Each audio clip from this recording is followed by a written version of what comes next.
All right, guys. Week 5 update coming for you here from my couch because Jets fans have given up on everything at this point. So screw standing in my nice, kitchen counter. I'm going to do it from the couch because what else do I have to live for at this point? Fire Adam Gase. Can't believe I'm still saying it. Can't believe the Jets won't fucking do it. He lost to a third-string quarterback starting his first professional game, and they can't fire him. Jesus, it needs to happen now.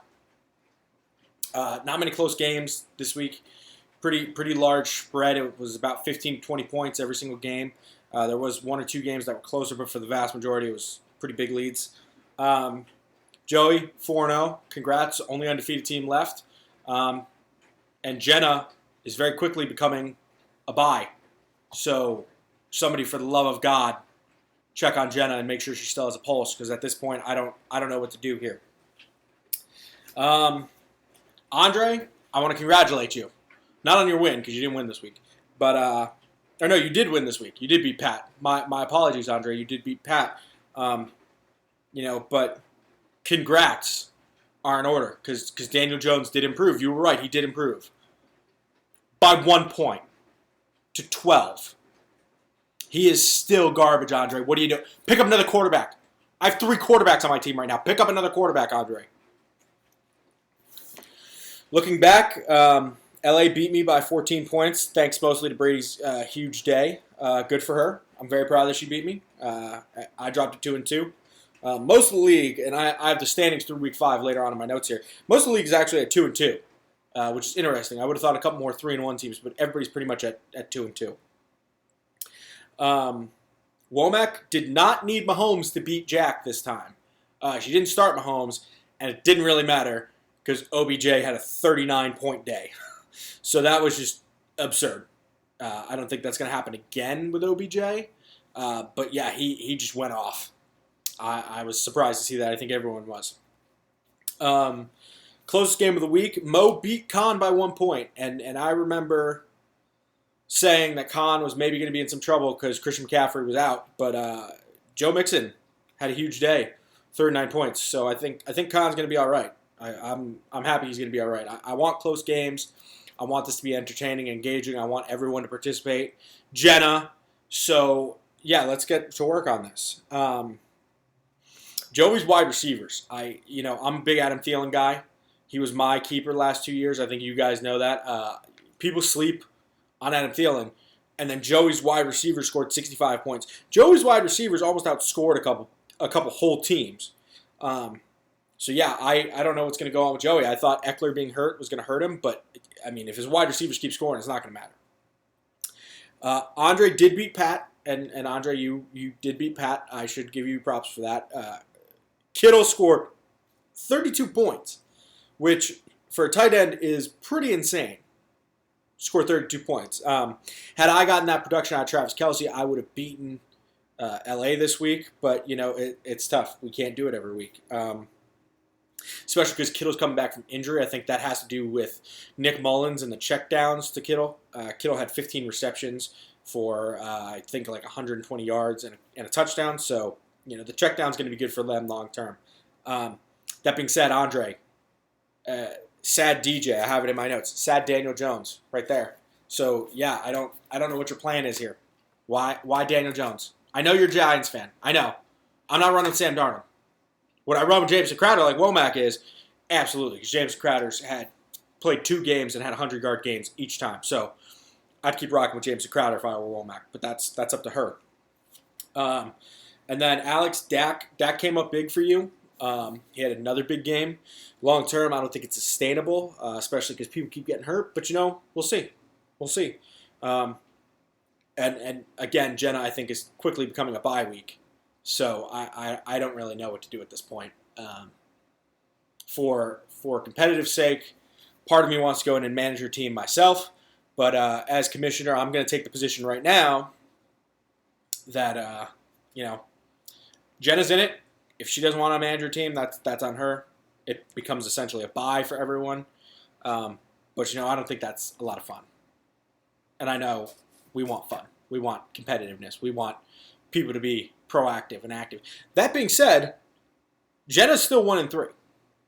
So she did beat Andre, mostly because Saquon was healthy that week, and Andre starts Daniel Jones every week.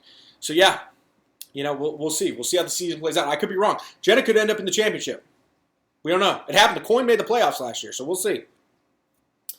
So kind of looking forward here. Jack and I are in a pretty tight game. Really, the key for Jack is going to be how does Deshaun Watson do against Jacksonville now that they fired their head coach. I think it's going to be interesting. I think it's going to be a tough game for Jack with Jacksonville, especially because weirdly Jacksonville's defense will play good some games and terrible others, but we'll see. Jarrell and LA are separated by about 20 points right now. Jarrell's in the lead, but that is predicated on Buffalo playing against Tennessee this week, which may not happen. It is now Wednesday morning at about 11:30, and there's talk that Buffalo might get a forfeit against Tennessee.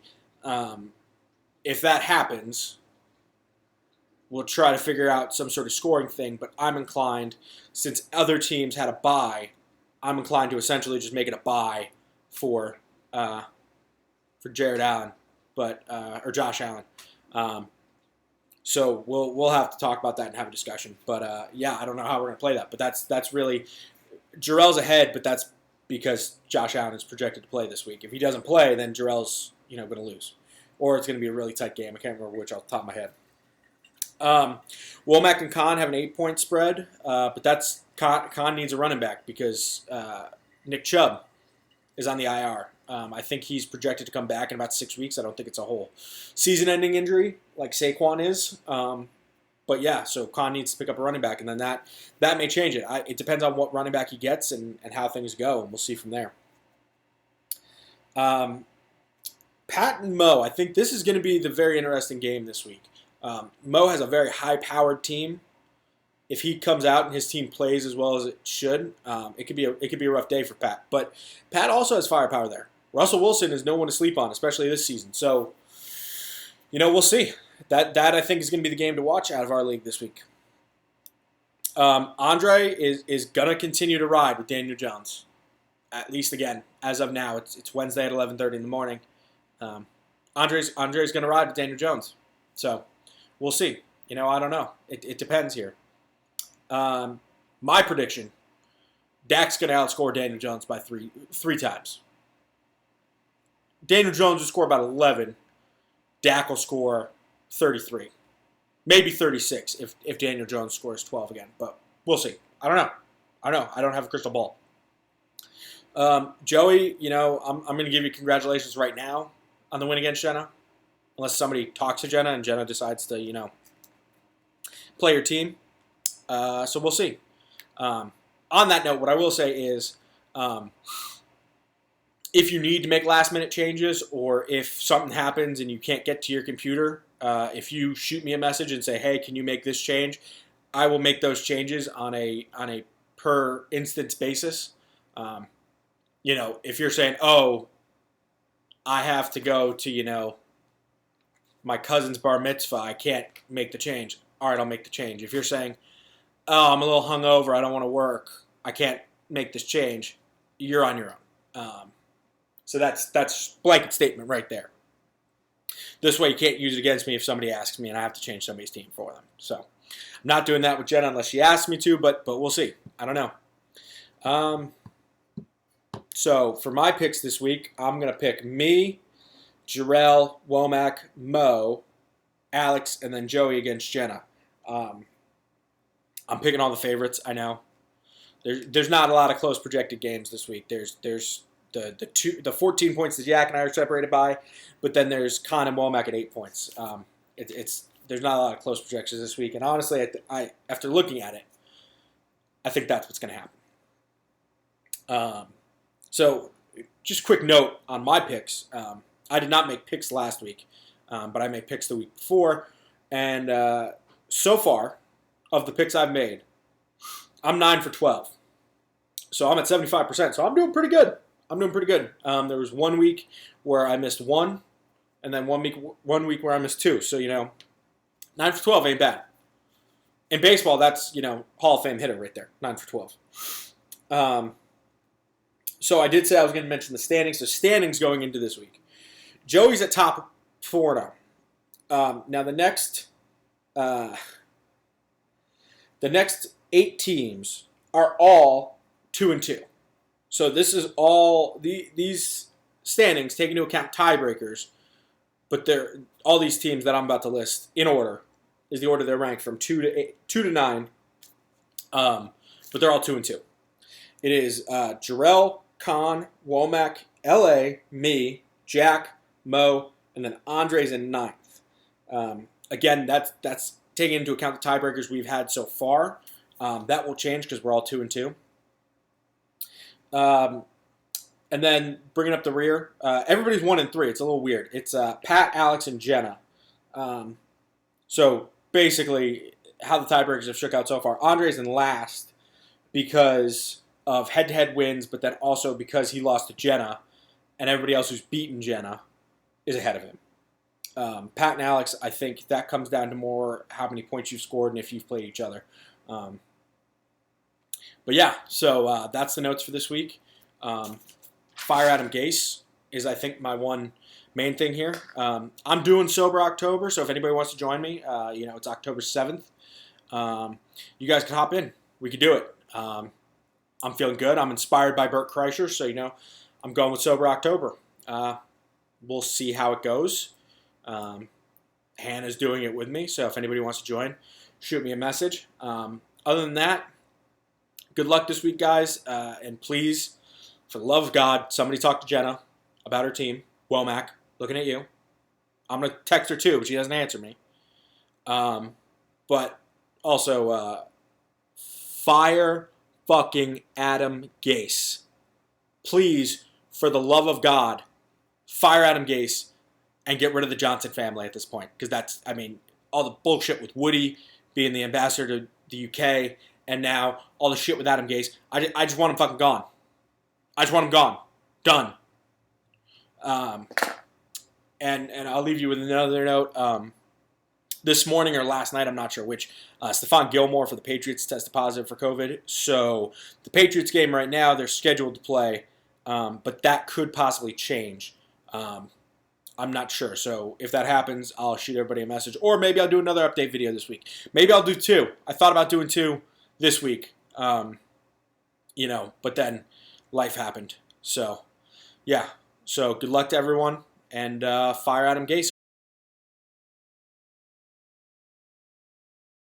It's slightly future, Anthony. It's about 5 minutes after I just finished filming the last video. I checked my phone because I didn't check my phone while I was doing the other video. Andre, you picked up Nick Foles. Congratulations, you finally picked up another quarterback. I'm proud of you. I am proud of you. Okay? I love you. I'm proud of you for all the work you do, Andre. Don't worry, not going to talk about it here, but I'm proud of you. I want you to know that. I love you. So yeah, good luck to everyone. I don't think it'll fundamentally change my picks for this week. Nick Foles is all right, but Chicago still is hit or miss, so we'll see. But just want to cut back in with the update. It'll be a little bit weird because there's going to be a sharp jump cut, but we'll see,